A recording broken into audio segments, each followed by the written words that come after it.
Lord Jesus. പ്രിയപ്പെട്ട സഹോദരങ്ങളെ,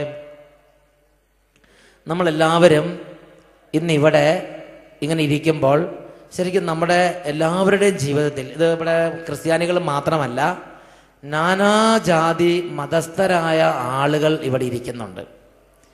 അങ്ങനെ പ്രായത്തിൽ പല അവസ്ഥയുള്ളവരും, പല ഷേപ്പ് എന്ന് പറഞ്ഞാൽ ആരോഗ്യമുള്ളവർ, ആരോഗ്യമില്ലാത്തവർ, രോഗമുള്ളവർ, രോഗമില്ലാത്തവരായിട്ടുള്ള ആളുകളൊക്കെ ഇവിടെ ഇരിക്കുന്നുണ്ട്. പല തരത്തിലുള്ള പ്രശ്നങ്ങൾ അഭിമുഖീകരിക്കുമ്പോൾ ആ പ്രശ്നത്തിന് പരിഹാരമായി കർത്താവ് ഭൂമിയിൽ ഉയർത്തിയിരിക്കുന്ന ഒരു പ്രധാനപ്പെട്ട മേഖലയാണ് തിരുസഭ എന്നുള്ളത്. Price the Lord. പക്ഷെ അനേകം വ്യക്തികൾക്ക് തിരുസഭ എൻ്റെ പ്രശ്നത്തിന് വേണ്ടി കൂടിയുള്ള പരിഹാരമാണെന്ന് അറിയാത്തത് കൊണ്ട് അതിൻ്റെ ഗുണം അവർക്ക് കിട്ടുന്നില്ല എന്നുള്ളതാണ്. ചില ആളുകൾ ചിന്തിക്കുന്നത് എങ്ങനെയാണ്, ഈ സഭയിലെ സിസ്റ്റർമാര്, അച്ഛന്മാര്, ഇവരൊക്കെ ഇങ്ങനെ ജീവിക്കണം, അത് ക്രിസ്ത്യാനികൾക്ക് വേണ്ടി മാത്രമുള്ളതാണ്. അങ്ങനെയല്ല. ഒരച്ഛൻ എന്ന് പറഞ്ഞാൽ ലോകം മുഴുവനും വേണ്ടിയുള്ള യേശുവിൻ്റെ പ്രതിപുരുഷനാണ്. Price the Lord. അപ്പോൾ ഒരു കട്ടപ്പനയുടെ അച്ഛനുണ്ട്, അല്ലെങ്കിൽ വെള്ളയാകുളിയുടെ അച്ഛനുണ്ട്, അതും അല്ലെങ്കിൽ ഇവിടെ നെടുങ്കണ്ടത്തിൻ്റെ അച്ഛനുണ്ടെന്ന് പറഞ്ഞാൽ ഈ ദേശത്തുള്ള നാനാജാതി മതസ്ഥർക്ക് മാത്രമല്ല, സർവ സൃഷ്ടചരാചരങ്ങൾക്കും ഈ ദേശത്തിന് വേണ്ടിയുള്ള ദൈവത്തിൻ്റെ ഒരു വരദാനമാണ് ഒരച്ഛൻ. Praise the Lord. എനിക്ക് മാസം പറഞ്ഞ് ഇത് അറിയാൻ പാടില്ലായിരുന്നു. അതുകൊണ്ട് ഞാനൊരു അച്ഛനായി അട്ടപ്പാടി ചെന്ന് കഴിഞ്ഞപ്പോൾ ഈ ഒരു വൈദികൻ എന്നുള്ളത് ഇത് എല്ലാവർക്കും വേണ്ടി ദൈവത്തിൻ്റെ കാരുണ്യമാണ് ഒരച്ഛൻ, അല്ലെങ്കിൽ സഭ, അല്ലെങ്കിൽ സഭയുടെ ശുശ്രൂഷ, അല്ലെങ്കിൽ ഒരു സിസ്റ്റർ എന്ന് അറിയാത്തത് കൊണ്ട് എനിക്ക് ഈ വൈദിക ജീവിതത്തോട് ഒരു മതിപ്പില്ലായിരുന്നു. അതുകൊണ്ട് ഞാൻ എന്ത് ചെയ്തു, ഞാൻ അട്ടപ്പാടിയിൽ വേറെ പല കാര്യങ്ങൾ ചെയ്യാൻ തുടങ്ങി. പിന്നെ പുതിയ പുതിയ കൃഷികൾ പഠിപ്പിക്കുക, ഇഞ്ചി, പുതിയ നല്ല കൂടുതൽ കുരുമുളക് ഇടുന്ന കുരുമുളക് ചെടികൾ, ഇഞ്ചി ചെടികൾ, ഇതൊക്കെ കൊണ്ടുവരിക, തോമരയ്ക്ക, ഇങ്ങനെ പല കാര്യങ്ങൾ. പിന്നെ ഈ സഞ്ചയിക പോലെ ലോൺ പദ്ധതികൾ, എന്തിനു പറയണം, ഒരുപാട് കോഴിമുട്ട, ഫ്രീസ് അല്ലേ, കോഴീനെ വളർത്തി കാശുണ്ടാക്കണ പരിപാടി. അച്ഛൻ പള്ളിയിലല്ല, വീടുകളിൽ കൊടുക്കുക. ഫ്രീസ് അല്ലോ, ആട് വളർത്തുക, ഇങ്ങനെ പല പ്രശ്നങ്ങളിൽ അച്ഛൻ്റെ മുഴുവൻ സമയം പോയിക്കൊണ്ടിരിക്കുകയായിരുന്നു. എൻ്റെ ഒരൊറ്റ ഉദ്ദേശം ഉണ്ടായിരുന്നുള്ളൂ, ഈ പാവപ്പെട്ട ആളുകൾക്ക് എങ്ങനെയെങ്കിലും 4 കാശുണ്ടായി അവരുടെ ജീവിതം സന്തോഷമായിട്ട് ഇരിക്കണം കണ്ടിട്ട് വേണം എനിക്ക് എൻ്റെ ഇടവകയിൽ പോകണമെന്നായിരുന്നു എൻ്റെ ആഗ്രഹം. Price the Lord. കോഴിക്കൊടുത്തൊക്കെ മുട്ടയിട്ട് കോഴിമുട്ടകൾ ഇഷ്ടംപോലെ ഉണ്ടായി. പക്ഷേ അതൊക്കെ കൊണ്ട് വിറ്റ് കുടിയന്മാർ നന്നായിട്ട് കുടിച്ച്. പശുവിനെ കൊടുത്തത്, പശു പ്രസവിച്ച് തുരുതുരാന്ന് പ്രസവിച്ച് പശുക്കിടാങ്ങളും ഉണ്ടായി, പാലും ഉണ്ടായി. പാല് 10 ലിറ്റർ 12 ലിറ്റർ വിറ്റ് അതിങ്ങനെ ആഴ്ച തോറും വരവായി വീട്ടിലേക്ക്. ആ വരവനുസരിച്ച് വീട്ടിൽ വഴക്കും കലഹവും കൂടി. കാരണം ചാരായം കുടിച്ചിട്ട് വീട്ടിൽ പണ്ടത്തെ പിന്നത്തതായി വീട്ടിലെ സ്ഥിതി. അപ്പം ഞാൻ ഒരു വർഷം കഴിഞ്ഞ് ഞാൻ നോക്കുമ്പോൾ എന്താ, നമ്മൾ ഈ പാവപ്പെട്ടവർക്ക് വേണ്ടി കടന്ന് ചത്ത് പണിയെടുത്ത് രാത്രി പകലില്ലാതെ ഓടി ചക്രശ്വാസം വലിച്ച് പണിയെടുത്ത് ഇതുങ്ങളുടെ സ്വഭാവത്തിന്, ഇതുങ്ങളുടെ അവസ്ഥകൾക്ക് കാര്യമായി വ്യത്യാസം വരണില്ല. ഒക്കെ പഴയതുപോലെ തന്നെ വഴക്കമുണ്ട്, ദേഷ്യമുണ്ട്, തമ്മിലുണ്ട്, പൗശൂന്യമുണ്ട്, കുശുമ്പുണ്ട്, എല്ലാം ഉണ്ട്. നമ്മളവിടെ കിടന്ന് ചത്ത് പണിയെടുക്കണ വെറുതെ.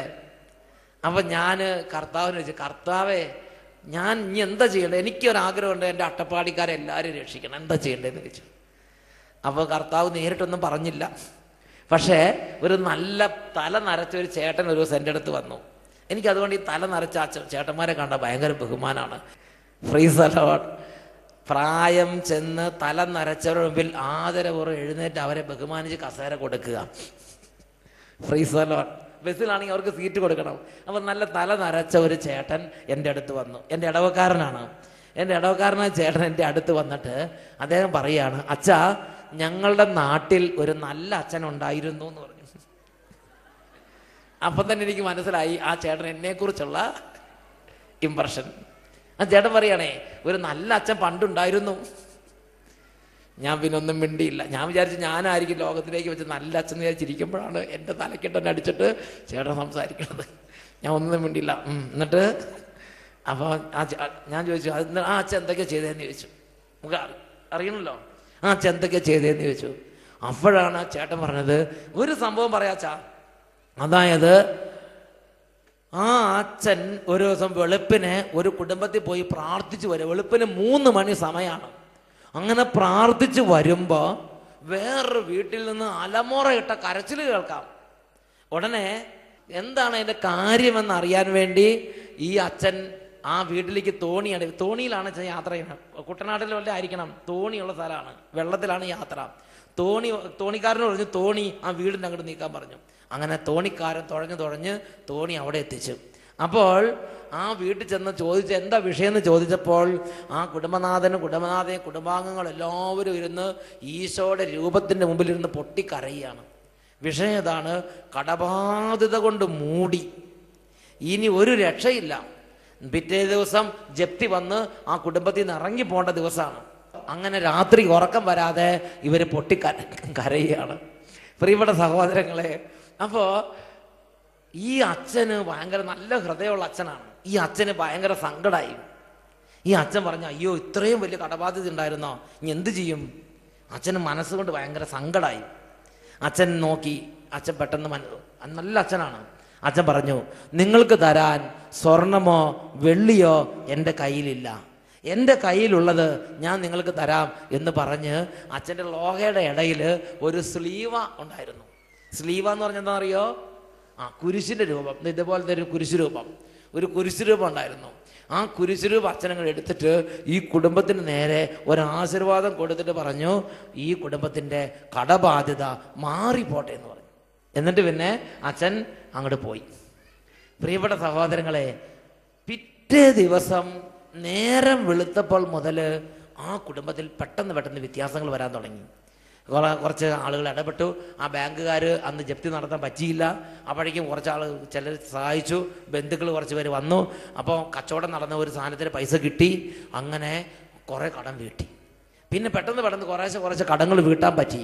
അങ്ങനെ കടങ്ങൾ വീട്ടി പ്രിയപ്പെട്ട സഹോദരങ്ങളെ, ഇന്ന് കേരളക്കരയിൽ ആ കുടുംബം വളരെ പ്രസിദ്ധമായ ഒരു സാമ്പത്തികമായി അങ്ങേയറ്റം ഉയർന്നു നിൽക്കുന്ന ഒരു കുടുംബമായി ഇന്ന് കേരളത്തിൽ ആ കുടുംബം ഉണ്ട്. ഞാൻ ആ കുടുംബത്തെക്കുറിച്ച് കേട്ടപ്പോൾ ഞാൻ ചോദിച്ചു, അത് ശരി, ഒരച്ഛൻ ഇങ്ങനെ ആശീർവദിച്ചപ്പോൾ ഇത്രയും കാര്യം സംഭവിച്ചോ എന്ന് ചോദിച്ചു. ഞാനൊരു സാമൂഹ്യ വിപ്ലവകാരിയാണ് അന്ന്. അപ്പം അതുകൊണ്ട് എനിക്ക് ഇങ്ങനെ ഭക്തിയും കുരിശിൻ്റെ ഇങ്ങനെ ആശീർവാദം സ്ലീവ ഇത് ഞാൻ പറഞ്ഞു, അതൊക്കെ അത്യാവശ്യം പള്ളിയിലൊക്കെ കൊള്ളാം. പക്ഷെ അപ്പോൾ ചേട്ടൻ അങ്ങോട്ട് പോയല്ലോ. ഞാൻ പിന്നെ അത് കാര്യം എടുക്കാൻ പറ്റില്ല. അത് പഴയ ഏതൊരു പഴങ്കഥ അത്ര ഞാൻ ചിന്തിച്ചുള്ളൂ. അങ്ങനെ ഞാൻ താവളത്തൊരുവസം ഇരിക്കുകയാണ്. താവളത്തൊരുവസം ഇരിക്കുമ്പം ഒരു ചേട്ടൻ വളരെ മൂഡ് ഔട്ടായിട്ടിരിക്കുകയാണ്. ഇവിടെ ചില ആളുകൾ ഇരിക്കുന്ന മാതിരി. ഇന്ന് വീട്ടിൽ നിന്ന് എന്തോ അടി ഉണ്ടാക്കി വന്നിരിക്കുന്ന ആളുകളാണെന്ന് എനിക്ക് മനസ്സിലായി. Price the Lord. മൂഡ് ഔട്ടായിട്ടിരിക്കുകയാണ്. ഞാൻ ആ ചേട്ടനെ വിളിച്ചു. അന്ന് ആകെ 10, 15, 20 പേരെ ധ്യാനത്തിനുള്ളൂ. ഞാൻ ചേട്ടനെ വിളിച്ചു, ചേട്ടാ എന്താ ഇങ്ങനെ മൂഡ് ഔട്ട് ആയിട്ടിരിക്കണമെന്ന് ചോദിച്ചു. അപ്പോൾ ചേട്ടൻ പറഞ്ഞു, എന്താ അച്ഛാ ഇനി സന്തോഷിക്കാൻ, എല്ലാം പോയി എന്ന് പറഞ്ഞു. ആ ചേട്ടൻ പാലായി എന്നുള്ളൊരു ചേട്ടനാണ്. ആ ചേട്ടൻ പറയുകയാണ്, 11 വർഷമായി കടബാധ്യത കൂടി ഇപ്പോൾ 1,40,00,000 കട എന്ന് പറഞ്ഞു. ബിസിനസ് എല്ലാം പൂട്ടി. വീട്ടിൽ ചെല്ലുമ്പോഴേക്കും ഭാര്യ പറയും, ഇതിയാൻ്റെ പിടിപ്പുകളോട് എല്ലാം നശിച്ച് എന്ന് പറഞ്ഞിട്ട് ആ ഭാര്യയുടെ കയ്യിൽ നിന്ന് എങ്ങനെ കഞ്ഞി കുടിക്കുന്ന ചോദിക്കുന്നത്. ഇതിയാൻ്റെ പിടിപ്പുകേട് എന്ന് പറഞ്ഞാൽ എപ്പോൾ അത് ഭാര്യനെ പറഞ്ഞിട്ട് കാര്യമില്ല. ഭാര്യ കുറച്ച് വർഷം ഇത് കണ്ടുകൊണ്ടിരിക്കുക. അപ്പം അതുകൊണ്ട് ഭാര്യ വാ തുറന്ന അപ്പം ഇതിയാൻ്റെ പിടിപ്പുകേടെന്നേ പറയുള്ളൂ. പിള്ളേര് അപ്പൻ്റെ ഓരോ തോന്നിയാസങ്ങൾ ഞങ്ങളുടെ എന്ന് പറഞ്ഞ് പിള്ളേരും ഭാര്യ ഒറ്റക്കെട്ട്. എന്നിട്ട് ഈ ചേട്ടൻ ഒറ്റപ്പെട്ട്. പ്രിയപ്പെട്ട ചേട്ടനും തോന്നാൻ തുടങ്ങി, ഞാനായിട്ടെല്ലാം നശിപ്പിച്ച്. ചേട്ടന് വിഷമം. അതുകൊണ്ട് ചേട്ടൻ ഭക്ഷണം കഴിക്കണില്ല വീട്ടിൽ നിന്ന്. കുടുംബത്തിൽ ആരും തന്നെ ഭക്ഷണം കഴിക്കലില്ല, സംസാരമില്ല, മിണ്ടാട്ടമില്ല. കുടുംബം ഒരു ശ്മശാന മൂകത ബാധിച്ച കുടുംബമായി. അങ്ങനെ കുടുംബം കൈവിട്ട് പോണ സ്ഥിതി വന്നപ്പോൾ അയൽക്കാർ ചിലർ ആ കുടുംബത്തെ പിടിച്ച് ആ ചേട്ടനെ പിടിച്ച് അട്ടപ്പാടി കൊടുത്തതാണ്. അട്ടപ്പാടി വന്നാൽ അത് ഇങ്ങനത്തെ മനസ്സിൻ്റെ സ്ഥിതി ഇരിക്കും. എങ്ങനെ ധ്യാനിക്കും? ഇങ്ങനെ ഇരിക്കുക, കസേര ഇങ്ങനെ ഇരിക്കുക എന്നുള്ളൂ, അല്ലാതെ വേറെ ഒന്നും ചെയ്യാൻ പറ്റില്ല. അങ്ങനെ ഇരിക്കുന്ന സമയത്താണ് ഞാൻ പിടികൂടിയത്. ഇദ്ദേഹം ഇത് പറഞ്ഞു കഴിഞ്ഞപ്പോൾ എനിക്ക് മാസം പറഞ്ഞാൽ ഭയങ്കര മനസ്സിന് സങ്കടമായി. കാരണം ഒരു മനുഷ്യൻ്റെ ജീവിതം തകർന്ന് 19 വയസ്സായി. ഇനി അദ്ദേഹം പറയുകയാണ്, എനിക്ക് 50-55 വയസ്സായച്ചാ ഇനി ഒരിക്കൽ കൂടെ ഒന്ന് ബിൽഡപ്പ് ചെയ്യാൻ പറ്റുമെന്ന് എനിക്ക് തോന്നണില്ല അച്ഛാ. മനസ്സിൻ്റെ ശക്തി പോയി. Price the Lord. അപ്പോൾ എനിക്ക് അതിനേക്കാൾ സങ്കടമായി. പ്രിയപ്പെട്ട സഹോദരങ്ങളെ, എന്താ ചെയ്യേണ്ടത്? ഇനി ഏത് ബാങ്കിന്? എനിക്ക് ചില ബാങ്ക് മാനേജർമാരെ പരിചയമുണ്ട്. ഇനി അങ്ങനെയല്ലോ, എൻ്റെ പണ്ടത്തെ സ്വഭാവം അങ്ങനെയാണ്. ഒരു രോഗിനെ കണ്ടാൽ ഏറ്റവും നല്ല ഡോക്ടറെ കൊണ്ട് പരിചയപ്പെടുത്തുക, ഒരു കടബാധിതക്കാരനെ കണ്ടാൽ നല്ല ബാങ്ക് മാനേജറിൻ്റെ അടുത്തേക്ക് ഒരു കുറിപ്പ് കൊടുത്തുവിടുക, ഇയാൾക്ക് ലോൺ കൊടുക്കാൻ പറഞ്ഞിട്ട്. അപ്പോൾ ഞാൻ ഏത് ബാങ്കിലേക്ക് വിടണമെന്ന് വിചാരിച്ചപ്പോഴാണ് എനിക്ക് എൻ്റെ പഴയ ഇടവകയിലെ ചേട്ടൻ പറഞ്ഞ ആ ഒരു അച്ഛൻ്റെ കാര്യം ഓർമ്മ വന്നു. ഞാൻ നോക്കിയപ്പോൾ ഒരു കുരിശളർ ഇരിപ്പുണ്ട്. ഞാൻ പറഞ്ഞു, ചേട്ടാ ഇനി എന്തിനു താമസിക്കണം, മുട്ടുകുത്താൻ പറഞ്ഞു. ഞാൻ ആ കുരിശുരൂപം എടുത്തിട്ട് ചേട്ടൻ്റെ കൊടുത്ത് ഒരു ആശീർവാദം. നമ്മളോട് ഈശോ എന്താ പറഞ്ഞിരിക്കണത്? ഈശോ പറഞ്ഞിരിക്കുന്നത് നിങ്ങൾക്ക് ദാനമായി കിട്ടി, ദാനമായി കൊടുക്കുക, ഇത്ര പറഞ്ഞിട്ടുള്ളൂ. ഞാൻ പിന്നെ ഭാര്യ കാര്യം ചിന്തിക്കാൻ നിന്നില്ല. ഞാൻ ഇത് ആ ചേട്ടന് ദുഃഖമുണ്ട്, എനിക്ക് കുരിശുരൂപമുണ്ട്. ഞാൻ എന്ത് ചെയ്ത്, ഞാൻ ആ കുരിശുരൂപം എടുത്ത് ചേട്ടൻ്റെ കടബാധ്യത മാറിപ്പോട്ടെ എന്ന് പറഞ്ഞ് ഞാൻ കുരിശുരൂപം അവിടെ വെച്ച്. Price the Lord. പിന്നെ ചേട്ടനോട് ചേട്ടന് പോയി ക്ലാസ്സിൽ പോയി ഇരുന്നോളാൻ പറഞ്ഞ് ചേട്ടനെ വിട്ടയച്ചു. പ്രിയപ്പെട്ട സഹോദരങ്ങളെ, പിറ്റേ വ്യാഴാഴ്ച രാവിലെ 6:15 മണിക്ക് ഞാൻ നോക്കുമ്പോൾ ഈ ചേട്ടൻ വീണ്ടും നല്ല ശക്തനായിട്ട് തിരിച്ച് ധ്യാന കേന്ദ്രത്തിൽ വന്നിട്ടുണ്ട്. അപ്പം എനിക്ക് ഈ ചേട്ടനെ കണ്ട് ഓർമ്മയുണ്ട്. ഞാൻ ചോദിച്ചു, ചേട്ടൻ കഴിഞ്ഞ ആഴ്ച ധ്യാനം കൂടി പോയതല്ലേ, പിന്നെ എന്തിനാണ് പിന്നെയും വന്നിരിക്കണത്? ചേട്ടൻ പറഞ്ഞു, വേണ്ടി വന്നാൽ ഇനിയും വരും എന്ന് പറഞ്ഞു. ഞാൻ പറഞ്ഞു, ചേട്ടാ എന്താ വിഷയം എന്ന് ചോദിച്ചു. അപ്പോഴാണ് ചേട്ടൻ പറഞ്ഞു, അച്ഛൻ ഓർക്കണുണ്ടോ, കഴിഞ്ഞ ആഴ്ച വെള്ളിയാഴ്ച രാവിലെ ഞാൻ ഈ ധ്യാന കേന്ദ്രത്തിന് പോകുമ്പം 1,40,00,000 കടം. പിന്നെ വീട്ടിലേക്ക് ചെല്ലുമ്പം കണ്ടാൽ പിന്നെ 5-6 മാസത്തേക്ക് നമുക്ക് ചിരിക്കാനോ സന്തോഷിക്കാനോ പറ്റാത്തത് മുഖമുള്ളൊരു ഭാര്യയാണ്. പിന്നെ എന്ത് പറഞ്ഞാലും കുറ്റപ്പെടുത്തുന്ന 2 മക്കള്. അങ്ങനത്തെ ഒരു ജീവിതമായിരുന്നു എൻ്റെ ജീവിതം. കഴിഞ്ഞ വെള്ളിയാഴ്ച രാവിലെ 8:30 ഇവിടുന്ന് പോകുമ്പോൾ എൻ്റെ കടയെല്ലാം വീടിയച്ചാ. എൻ്റെ ഭാര്യയുടെ മുഖം തെളിഞ്ഞ്, എൻ്റെ മക്കൾ സന്തോഷമുള്ളവരായി. 7 ദിവസത്തിനുള്ളിൽ സംഭവിച്ചു. ഞാൻ ചോദിച്ചു, ചേട്ടാ ഇതെങ്ങനെ സംഭവിച്ചു എന്ന് ചോദിച്ചു. എനിക്ക് തന്നെ വിശ്വസിക്കാൻ പറ്റുന്നില്ല. ഈ 7 ദിവസം 1.5 കോടി കടം മാറുക. പ്രിയപ്പെട്ട സഹോദരങ്ങളെ, ആ ചേട്ടൻ പറയാണ്, ഞാൻ കഴിഞ്ഞ വെള്ളിയാഴ്ച ധ്യാനം കഴിഞ്ഞ് അപ്പം ആശീർവാദമൊക്കെ മേടിച്ച കാര്യം ഓർക്കണ്ടല്ലോ. അതൊക്കെ കഴിഞ്ഞ് വീട്ടിൽ ചെന്നു, പാലായി ചെന്ന് കഴിഞ്ഞപ്പോൾ പ്രിയപ്പെട്ട സഹോദരങ്ങളെ, വൈകുന്നേരം 7:30 വെള്ളിയാഴ്ച രാത്രി 7-8 മണിയായി. അപ്പോൾ ഒരു ബ്രോക്കർ വിളിക്കുകയാണ്. ഇവരിങ്ങനെ കട്ടൻ കാപ്പി കുടിച്ചുകൊണ്ടിരിക്കുന്ന സമയത്ത് ഒരു ബ്രോക്കർ വിളിക്കുകയാണ്. ബ്രോക്കർ ചോദിച്ചു, ചേട്ടാ നമുക്കൊരു കുറച്ച് സ്ഥലം കിടപ്പുണ്ടായിരുന്നല്ലോ, അത് വല്ല പാർട്ടി വന്നോന്ന് ചോദിച്ചു. അപ്പോൾ ഒരു പ്ലോട്ട് ചേട്ടനുണ്ട് പാലായിൽ, പ്ലോട്ട് ഫോർ സെയിൽ എന്ന് പറഞ്ഞൊരു ഫോൺ നമ്പർ എഴുതി വെച്ചിട്ട് 11 വർഷം അവിടെ കിടപ്പുണ്ട്. ഒരു മനുഷ്യൻ തിരിഞ്ഞു നോക്കണില്ല. അങ്ങനത്തെ ഒരു സ്ഥലം അവിടെ കിടക്കുക. പ്രിയപ്പെട്ട സഹോദരങ്ങളെ, ആ ബ്രോക്കർ പറയാണ്, ഒരു പാർട്ടി വന്നിട്ടുണ്ട്, കൊണ്ടുവരട്ടെന്ന് ചോദിച്ചു.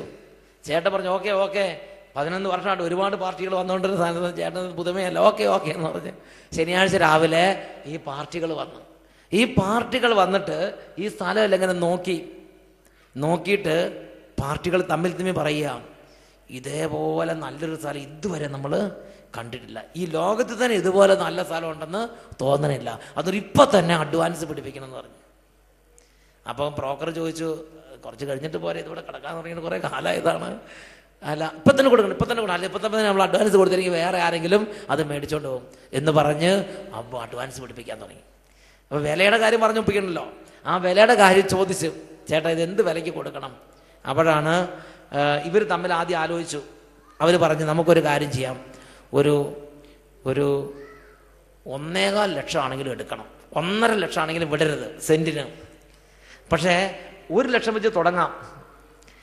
എന്നിട്ട് അവർ പറഞ്ഞു, ചേട്ടാ ഈ സ്ഥലം വളരെ മോശമാണ്, ഇത് 5 പൈസയ്ക്ക് ഉപകാരമുള്ള സ്ഥലം, കാറ്റ് പിടിച്ചിങ്ങനെ വെറുതെ കിടക്കുന്നത്, ഒരു ആദായം ഉണ്ടോ?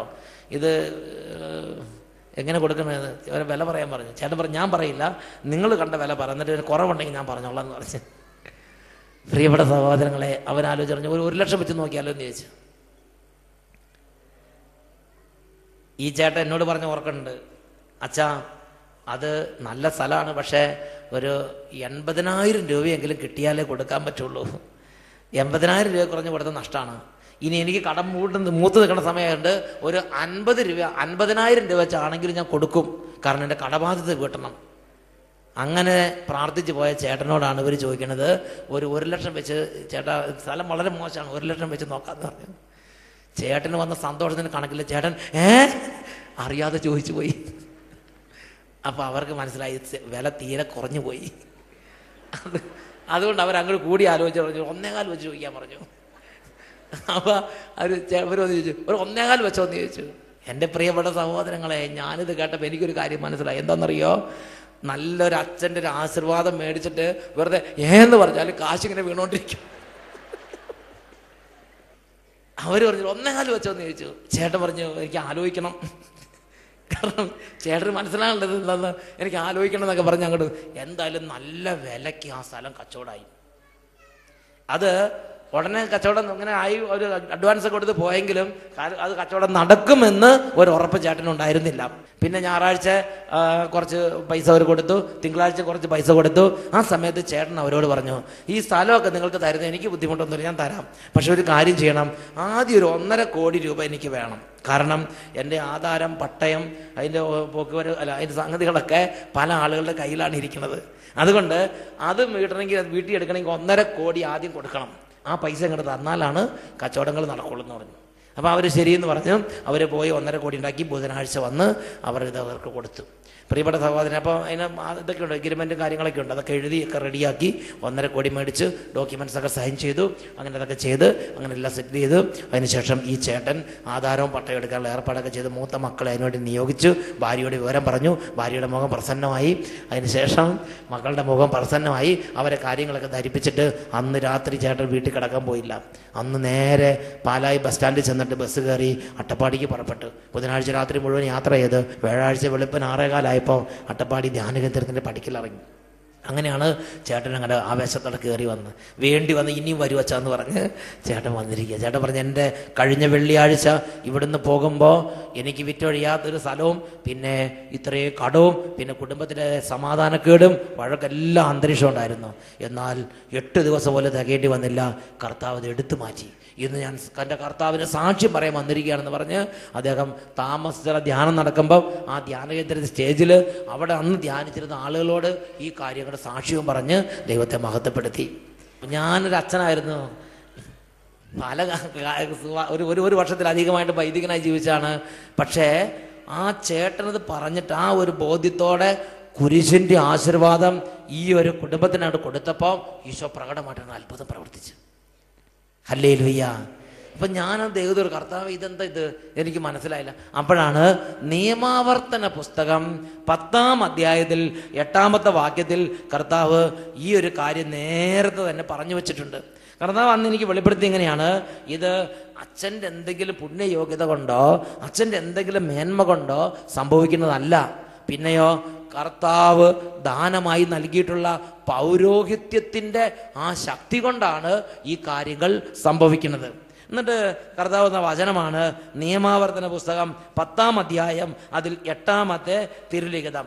അവിടുത്തെ സന്നിധിയിൽ അവിടുത്തേക്ക് ശുശ്രൂഷ ചെയ്യാനും അവിടുത്തെ നാമത്തിൽ അവിടുത്തെ ജനത്തെ അനുഗ്രഹിക്കാനുമായി ലേവിയുടെ ഗോത്രത്തെ കർത്താവ് തെരഞ്ഞെടുത്തു. Price the Lord. അപ്പൊ ലേവി പഴയ നിയമത്തിൽ പൗരോഹിത്യം ഉണ്ടായിരുന്നത് ലേവി ഗോത്രത്തിനാണ്. അപ്പോൾ ദൈവത്തിൻ്റെ വചനം പഠിപ്പിക്കുകയാണ്, അവിടുത്തെ സന്നിധിയിൽ ശുശ്രൂഷ ചെയ്യുന്നതിനും അവിടുത്തെ നാമത്തിൽ അവിടുത്തെ ജനത്തെ അനുഗ്രഹിക്കുന്നതിനുമായി ലേവി ഗോത്രത്തെ കർത്താവ് തെരഞ്ഞെടുത്തു. പ്രിയപ്പെട്ട സഹോദരങ്ങളെ, അപ്പോൾ കർത്താവ് പൗരോഹിത്യത്തോട് ചേർത്ത് വെച്ചിരിക്കുന്ന നിരവധി അനുഗ്രഹങ്ങളിൽ പ്രധാനപ്പെട്ട ഒരനുഗ്രഹമാണ് കർത്താവിൻ്റെ നാമത്തിൽ കർത്താവിൻ്റെ ജനത്തെ അനുഗ്രഹിക്കാനുള്ള അധികാരം. ഒരച്ഛൻ കർത്താവിൻ്റെ നാമത്തിൽ കർത്താവിൻ്റെ ജനത്തെ അനുഗ്രഹിച്ചാൽ എന്ത് സംഭവിക്കുമെന്ന് സംഖ്യയുടെ പുസ്തകം 6-ാം അധ്യായം 27-ാം വാക്യത്തിൽ രേഖപ്പെടുത്തപ്പെട്ടിട്ടുണ്ട്. അപ്പോൾ ഞാനും അവനെ അനുഗ്രഹിക്കും. Price the Lord. ദൈവത്തിൻ്റെ വചനം പഠിപ്പിക്കാൻ ഒരു അച്ഛൻ പൗരോഹിത്യമുള്ള ഒരാള് ഒരു കുടുംബത്തെ ആശീർവദിക്കുമ്പോൾ ദൈവം പറയാണ്, അപ്പോൾ ഞാനും അവനെ ആശീർവദിക്കും. ഹല്ലേലൂയ. ഉറക്കെ പറഞ്ഞേ ഹല്ലേലൂയ, ഹല്ലേലൂയ. അതായത് ഇപ്പോൾ ഒരു അച്ഛൻ ഞാൻ പറഞ്ഞില്ലേ, ഇവിടുന്നുള്ള കുടുംബം വന്നു കൈ നിറയെ ചുണങ്ങല്ലോ അരിമ്പാറ, കൈ നിറയെ അരിമ്പാറ. അപ്പം എന്ത് ചെയ്തു, ഒരു ആശീർവാദം കൊടുത്തിട്ട് പറഞ്ഞു ഇനി അടുത്ത വർഷം കാണുമ്പോൾ സാക്ഷി പറയണമെന്ന് പറഞ്ഞിട്ട് നമ്മൾ പോന്നു.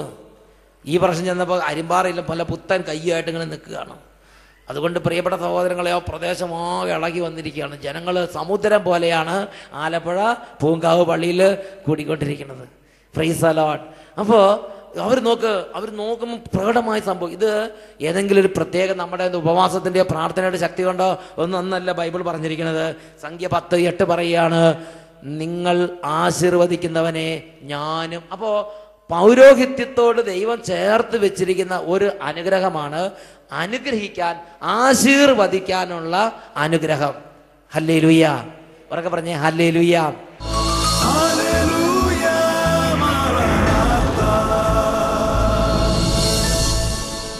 Come, Lord Jesus.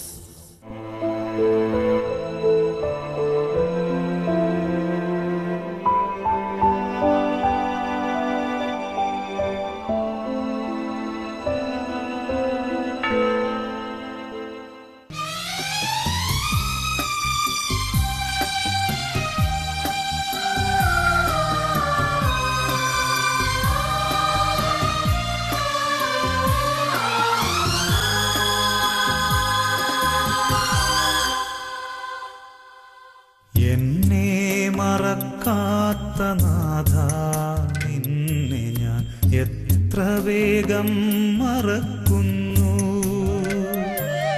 മാറാതെ മനസ്സിൽ നിറയുന്ന നിൻ രൂപം ഞാൻ എത്ര വേഗം മായ്ച്ചു.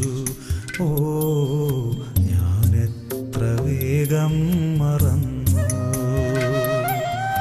എന്നെ മറക്കാത്ത നാഥാ നിന്നെ ഞാൻ എത്ര വേഗം മറക്കുന്നു,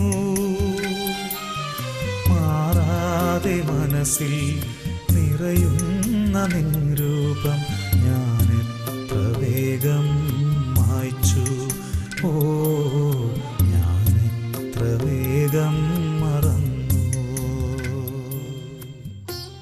പ്രഭാഷകന്റെ പുസ്തകത്തിൽ 48-ാം അധ്യായം 1-ാം തിരുലിഖിതം. അനന്തരം പ്രവാചകനായ ഏലിയ അഗ്നി പോലെ പ്രത്യക്ഷപ്പെട്ടു, അവന്റെ വാക്കുകൾ പന്തം പോലെ ജ്വലിച്ചു. പ്രിയപ്പെട്ട ദൈവജനമേ, കർത്താവിന് വേണ്ടി ഏലിയ ഒരു ആയുസ് മുഴുവൻ ചെയ്ത ശുശ്രൂഷയെ ഒറ്റ വാക്കിൽ, ഒറ്റ സെന്റൻസിൽ ഇതാ ദൈവത്തിന്റെ വചനം അവതരിപ്പിക്കുകയാണ്. അവൻ അഗ്നി പോലെ പ്രത്യക്ഷപ്പെട്ട് പന്തം പോലെ അവന്റെ വാക്കുകൾ ജ്വലിച്ചു. 2 കരങ്ങൾ സ്വർഗത്തിലേക്ക് ഉയർത്താം. ഈ നിമിഷങ്ങളിൽ ഒരു വലിയ അഗ്നി അഭിഷേകം വ്യാപരിക്കണം. യെശയ്യാ 66-ാം അധ്യായം 15-ാം തിരുലിഖിതം. കർത്താവ് അഗ്നിയിൽ എഴുന്നള്ളുന്നു, അവിടുത്തെ രഥം ഒരു കൊടുങ്കാറ്റ് പോലെ. Hallelujah, hallelujah. യേശുവേ ആരാധന, ആരാധന. ഇപ്പോൾ അനേക രോഗികൾ സൗഖ്യം പ്രാപിക്കട്ടെ കർത്താവേ. വലിയ ഭയം, ആകുലത, ടെൻഷൻ, നിരാശ, കുറ്റബോധം, പലതരത്തിലുള്ള ദുർപീഡകൾ, ഇങ്ങനെയുള്ള ഓരോ പീഡകളിൽ കുടുങ്ങിക്കിടക്കുന്നവരെ, ഓരോ തരത്തിൽ സാത്താന്യ പീഡകൾ ആക്രമിച്ചുകൊണ്ടിരിക്കുന്നവരെ യേശുനാമത്തിൽ വിടുവിക്കുന്നു. തിന്മകളും അതിന്റെ കോട്ടകളും തകരട്ടെ. Hallelujah, hallelujah. യേശുവേ ആരാധന, ആരാധന. യേശുവേ ആരാധന, ആരാധന. നിന്നെ ഞാൻ എത്ര വേഗം മറക്കുന്നു, മാറാതെ മനസ്സിൽ നിറയുന്ന നിൻ രൂപം ഞാൻ എത്ര വേഗം മായ്ച്ചു. ഓ